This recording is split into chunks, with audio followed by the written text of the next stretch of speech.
Century, it was widely believed that the main reason for India's economic backwardness was Hindu Dharma.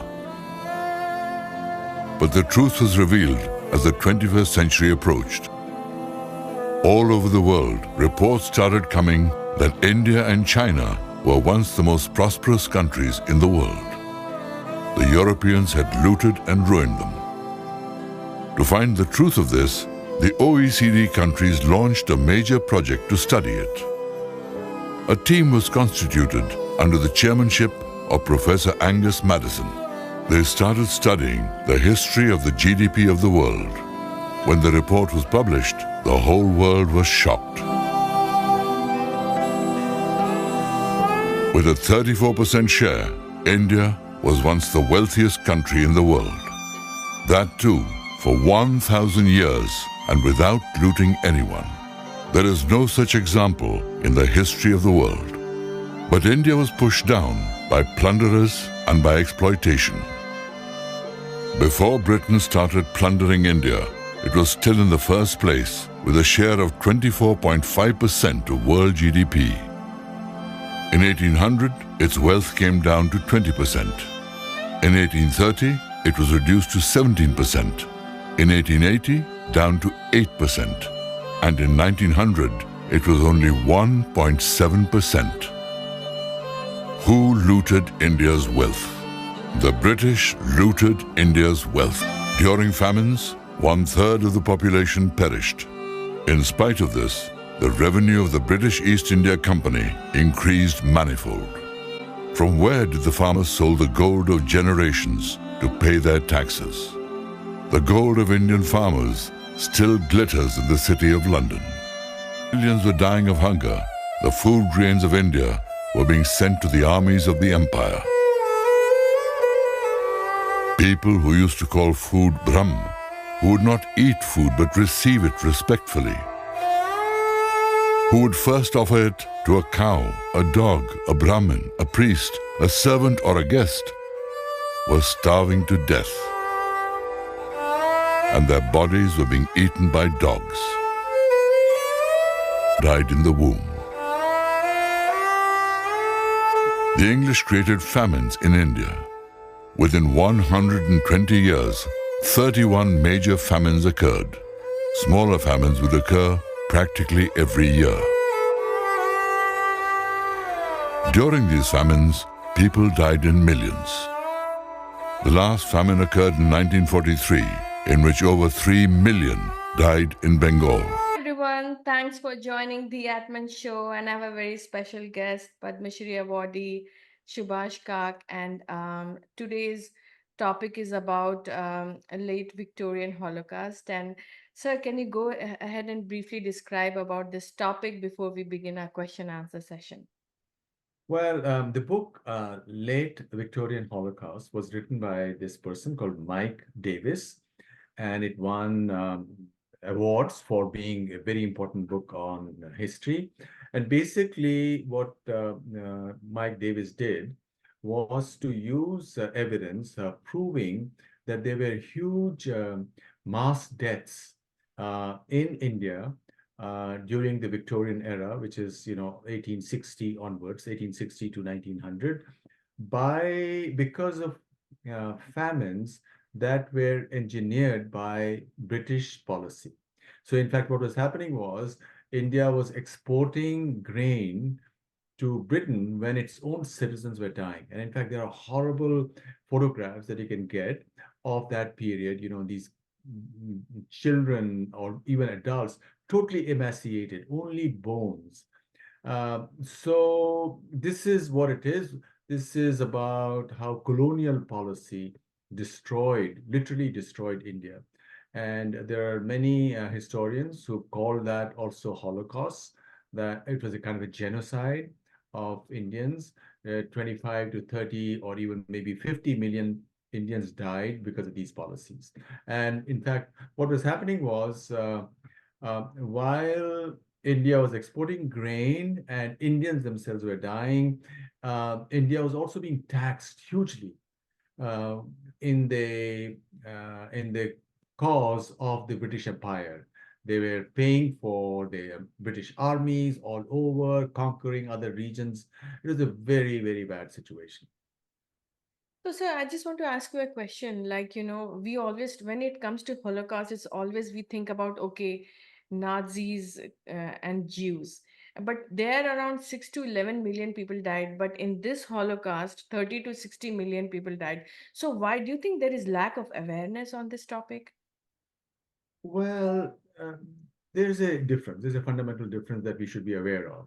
It's not that the British were loading people into trucks and killing them or gassing them. No, that's not what was happening in India. It was a certain policy. It was a policy of taxation. It's a policy of export of grains. It's a policy related to destruction of India's own industry.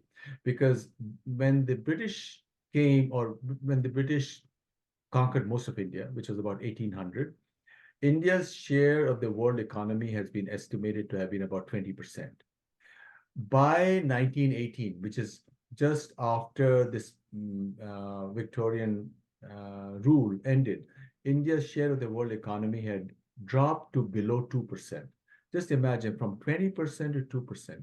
So India became extremely impoverished. Whatever Britain needed, it used taxation of India and all these policies. So they're not literally targeting individuals, which is what happened in Germany. So that is a very fundamental difference. Mhm. But their policies were killing people indirectly. Okay.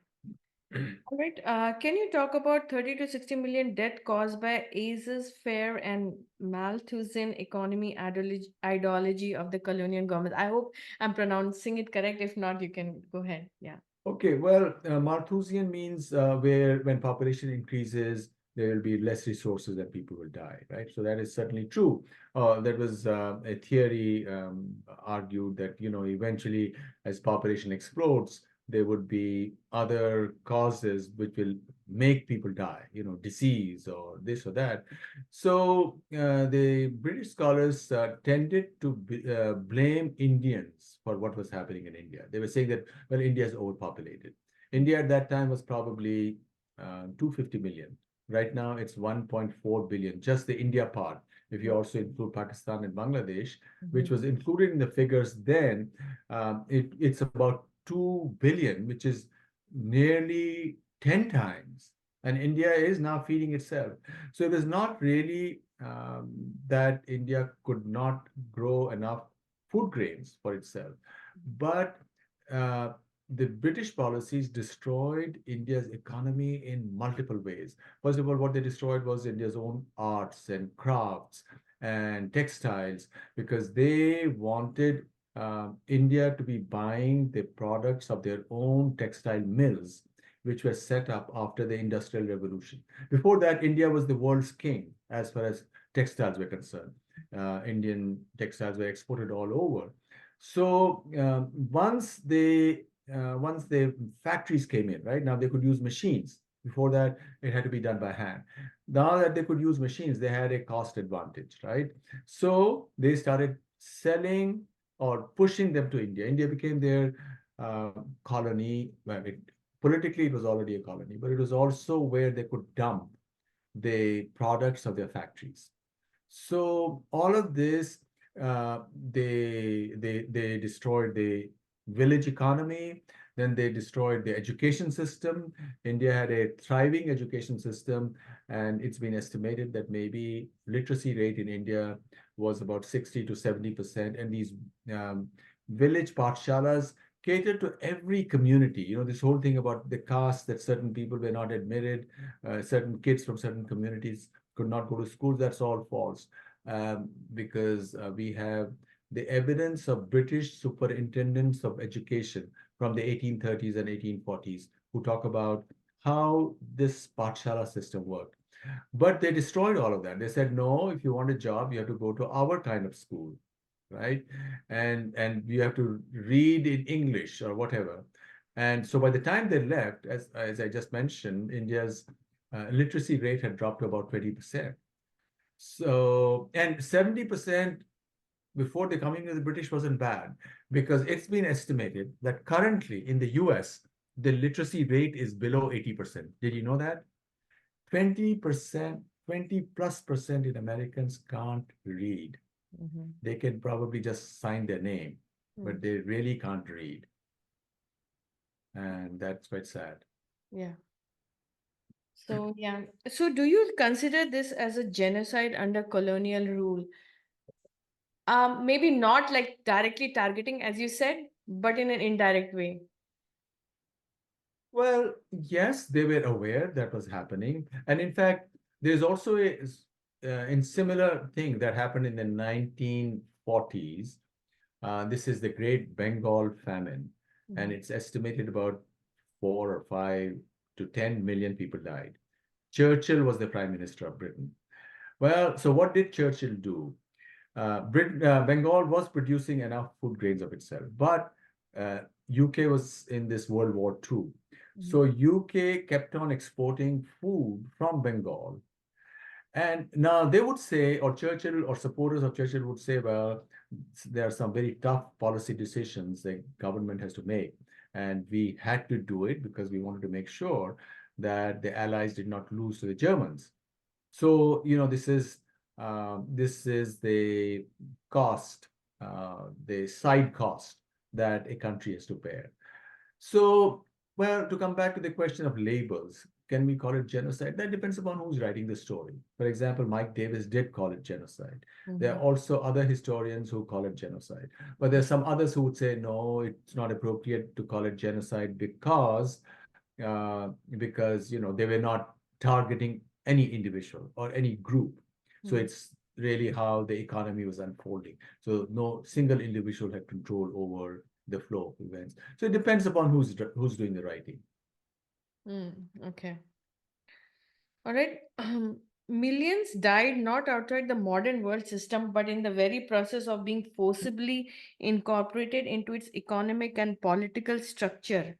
So, okay, that was their policies, right? But what was the political structure that, helped them to commit genocide, say, in an indirect way?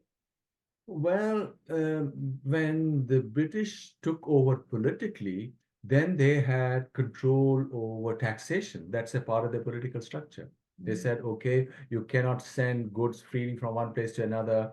There are these tolls you have to pay, depending upon what the taxation is. So that is one sector. And then uh, well, India has to export so much of stuff, so they just bought it up and it wasn't available. If you buy up a lot of stuff to be sent to Europe or to Britain because they need it, because it's helpful for their economy, clearly things will become expensive within India. That's how people died. Cost of food grain became so huge that most people could not afford it. So it was done through the policy by making certain things much too expensive for anybody to be able to buy. And so that is the political system that the British imposed, in which Indians had no role. They were not free. So it didn't matter what their feelings about something were, because there were no checks and balances on British rule.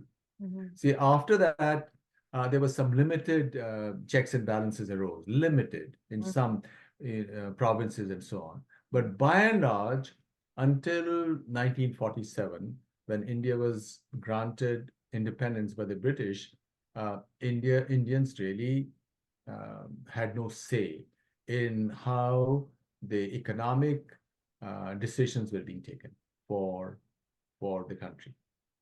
So one thing I want to say, although India got independence in 1947, but do you agree with the statement that they left the British agents like the Congress, the Nehru and the Gandhis?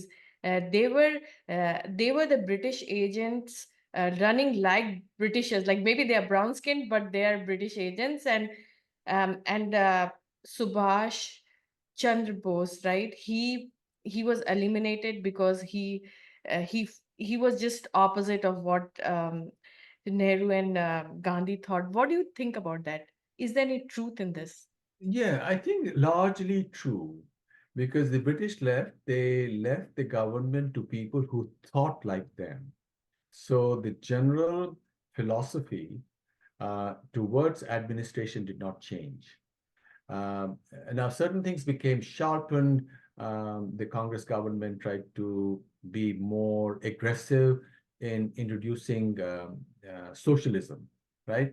But by and large, even these socialists, they were educated in Britain, and therefore they were bringing British attitudes. So they truly, I think you are right. They were, in some sense, British agents. They were not necessarily listening to or waiting for instructions from London, but they were doing what they thought people in Britain would approve or people in the West would approve. And sadly, that has gone on even after, the last century. Even in this century, a lot of people, a lot of leaders and powerful administrators and others or opinion makers in journalism or in academia have looked up to the West Mhm. to tell them what is okay to do and what is not okay to do.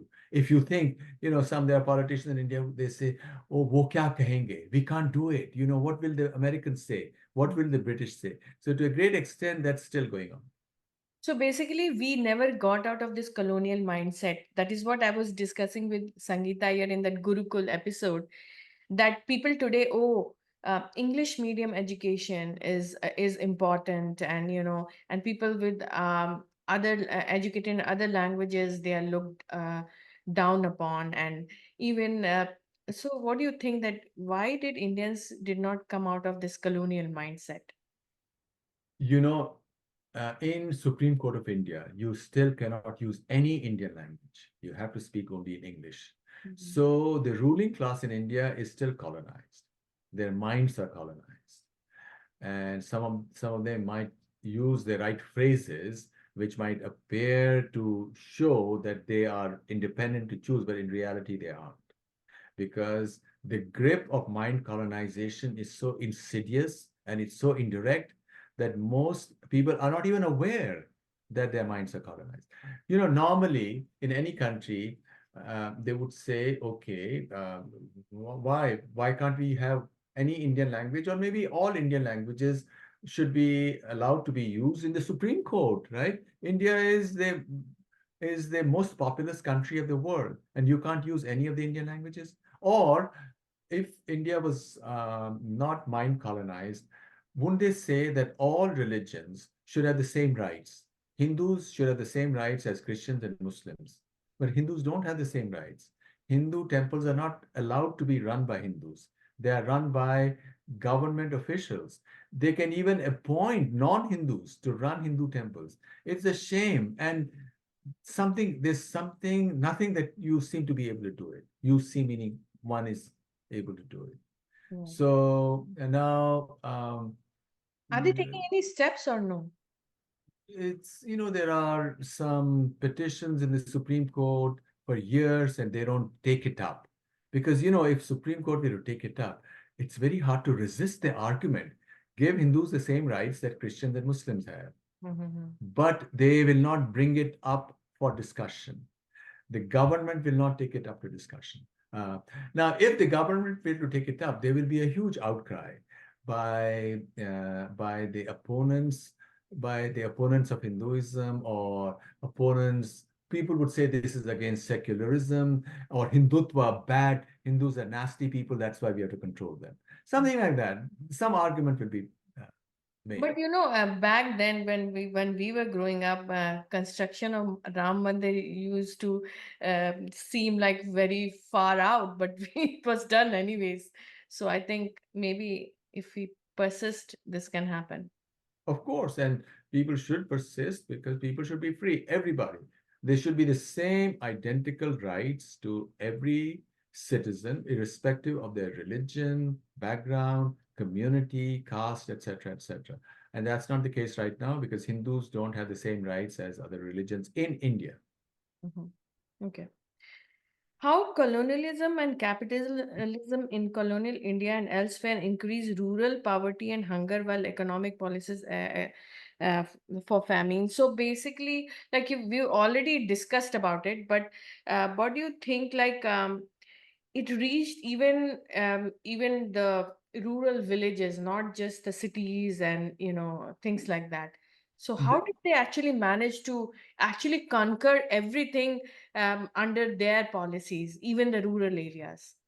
See, what happened was India was decentralized. Mm-hmm. Villages were self-sufficient. There was an ecosystem. There Yeah. were different communities doing various things. So it was self-sufficient, and ordinarily uh, things managed unfolded normally, right? Things were fine. Mm-hmm. But the British disrupted it by forcing India to become a dumping ground for their industrial products, and that had a ripple effect. Mm-hmm. Now their cotton cloths had to be purchased by everybody in India. So eventually, from the towns, the stuff went to the villages. So now the village weaver could not produce because he could not compete. Mm-hmm. Right now, you might say that, okay, why don't we blame the industrial age, the fact that industrial revolution had taken place. Well, and one would say yes, to a certain extent, that argument is valid, but really, as the sole power ruling India, then what the British ought to have done was to have set up factories within India. Mm-hmm. So, but they didn't do that. They Mm-hmm. didn't allow capital formation within India, so that factories were set up in India, and therefore part of the profits would have come to Indians themselves collectively, and then they would have trickled down. No, they wanted factories only to be in Britain, and they Mm-hmm. wanted India to be only at the receiving end. Yeah. Mm-hmm. And so it disrupted the entire eco social system, and many terrible things that we think have always existed in India were created in the 19th century. Like what? Like, one caste fighting another caste, community. When you become extremely poor, then the chances of you oppressing others who are also poor increases, right? When everybody is prosperous, then people get along. Mm-hmm. So this impoverishment occurred during the British times, and so a lot of the responsibility goes to the guys who were ruling the country at that time.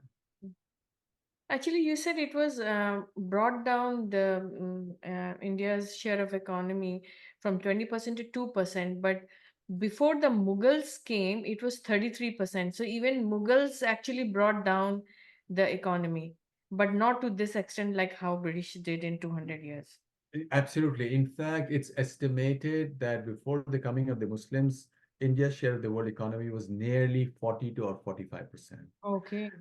And then during the Islamic rule and the Mughal rule, it came down to 25 or 20%.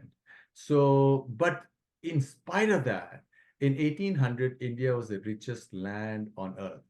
And that's why everybody wanted to come to India. Or 1600, the Europeans wanted to discover India because India was the land of fabled riches, Mm-hmm. right? And then what the British did was also to use India as a staging ground to destroy other nations in Asia, like China.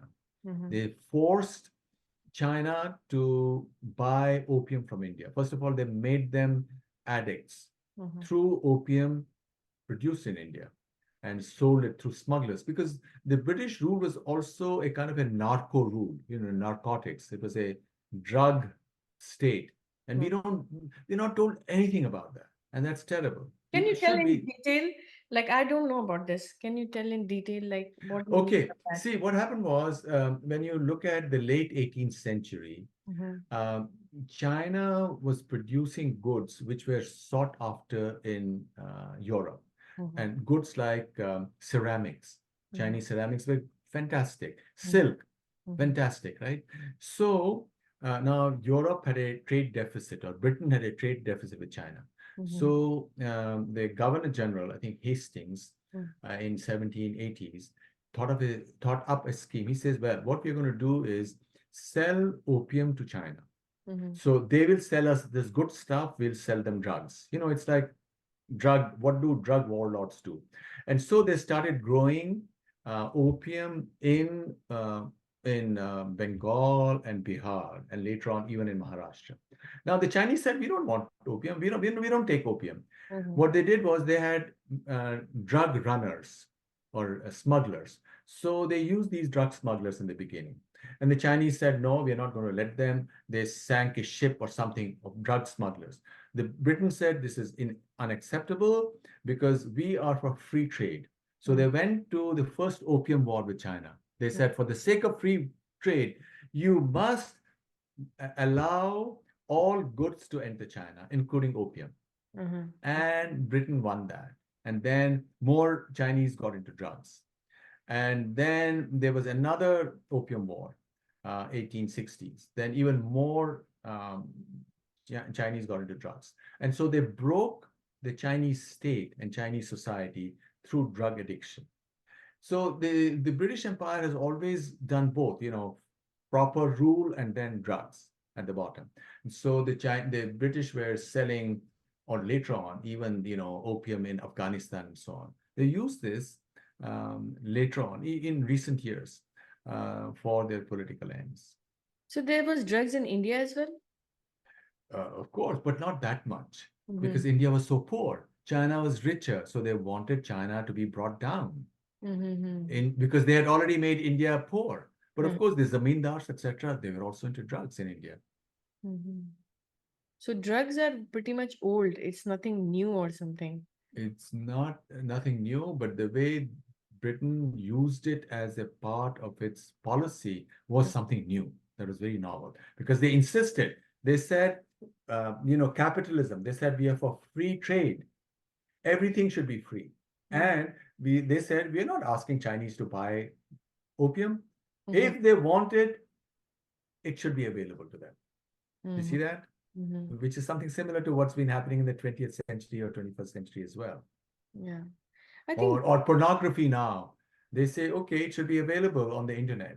People don't want to see it, let them not see it. But in the meanwhile, perhaps people are getting addicted to it. Maybe 50% of the kids are addicted to it. They don't care. that is very dangerous. The kids, I don't know where it is going to. I think that it may, end up destroying marital life, or I don't know how it is going to affect the society in future. Okay. Uh, why did this happen between 1875 and 1900, a period that included the worst famines in Indian history? Annual grain export increased from 3 to 10 million, equivalent to the annual nutrition of 25 million people. Indeed, by the turn of the century, India was supplying nearly fifth of Britain's wheat consumption in the cost of own food security. So basically, what they're saying is you give everything to the West and you don't keep anything here. So, and then one thing I just want to ask you, they talk about human rights, like British, Britain right now. Oh, India is committing human rights in Kashmir and this and that. What do you think about this? Do you think this is a violation of human rights? Well, what a person in Britain would say is that that was in the past. They would say, yeah, bad things happened in the past, but that's all history. So we have to move on. We have to only look at the present. And there is some truth to that. Okay, terrible things have happened in the past, all across the world. You look at the Americas, the original inhabitants of the Americas are more or less disappeared, right? In large parts of the country. They'd say, okay, bad things happen. We can't undo history. So let's be good now. That's the argument. Yeah. Okay. So, what do you have to tell our viewers, in the sense that you think we should, a lot of people, they don't know about this and they're still looking, their bunch of population, they still look to the West and oh, London and this and that. And anyway, our economy right now and today is better than Britain. So, what do you have to tell, our younger generation and who are still looking up to the West? You have to tell them that, look, first of all, you have to know history, know Mm-hmm. all this. But having known it, then of course you have to be still a good person. You have to love everybody. It doesn't matter what the ancestors did or Europeans did. Okay, it happened then, but be warned because similar processes may be at work right now. Yeah. which could be destroying not only or have the potential to hurt or destroy not only people in India, but people in Britain itself or people in America itself and or Europe itself. And that is happening. There are lots of things happening in the West, other kinds of addiction to fentanyl, for example, in America, which is killing 120,000 people every year. And a lot of this fentanyl comes from China. And some Chinese people say that, look, or not some Chinese people, there's some people who are saying that this is Chinese payback to the English and to the British, to the English and the Americans for what they did. Chinese payback, coronavirus was Chinese payback. Coronavirus was also Chinese payback. So all kinds of things are happening now. And we don't know whether it's payback or what the Chinese say is that, look, Americans don't have to buy fentanyl. Why are you buying it? Who is partly responsible? Is it the pusher or is it the purchaser? And perhaps the answer is a combination of both, right? And so there are no black and white answers. And likewise, you could also say, or a British guy could say that, look, the Chinese started smoking opium because there were other fault lines in Chinese society. And maybe this hastened the modernization of China. And there is some truth to that as well. Or somebody might say that, look, Indian society had big fault lines. That's why the British came and became the masters of India. And if they did not have those fault lines, then all this would not have happened. Then those famines would not have happened. Then the people would have risen up and said, you can't do it. You can't export. And there's some truth to that as well, because, history is very complicated. Yeah. Okay, so one last thing I want to ask you, what do you have, since we are talking about issues and problems in the world, the recent issue on genocide on Hindus in Bangladesh, do you have to say anything on that? Any comments?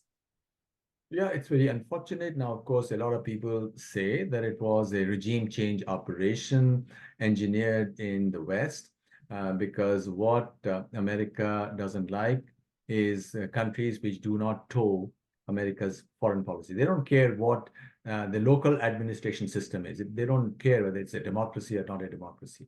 And according to Sheikh Hasina, right, she says that Americans brought her government down because she was not giving Prince Rupert Island, which is an island owned by Bangladesh, to the West as a naval base.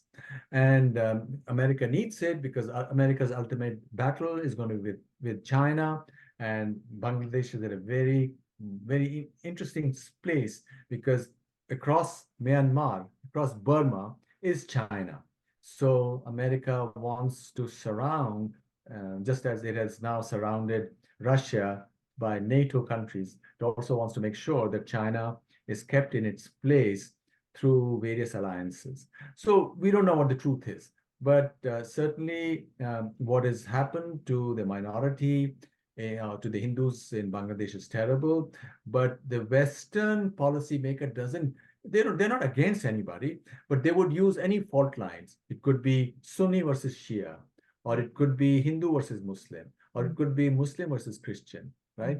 To make sure that in each part of the world, people are fighting each other so that ultimate powerful decisions are taken by the ruling class sitting in wherever they are, in the West. Divide and rule. Divide and rule. But that's the way, that's nature, the way human nature has worked everywhere. And maybe it doesn't really matter. If instead of the West, these were the Indians or the Chinese, they might do the same. It's quite possible. So do you think Indians should worry about some regime change or something like that going on in India?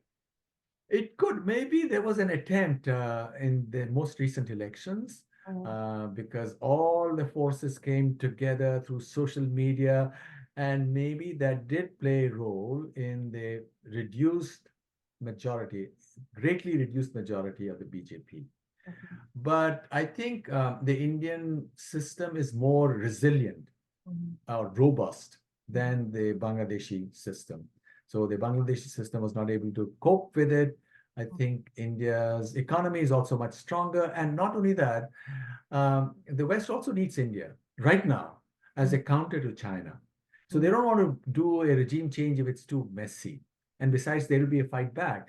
Okay, they've been trying to do a regime change in Moscow as well, but Moscow has fought back. So it's a complicated thing. It's a kind of a, different powerful forces trying to see what they can do to the other for their own ends. All right. Thank you so much. It was an interesting conversation. Do you have anything to say to my viewers of the Atman Show before I let you go?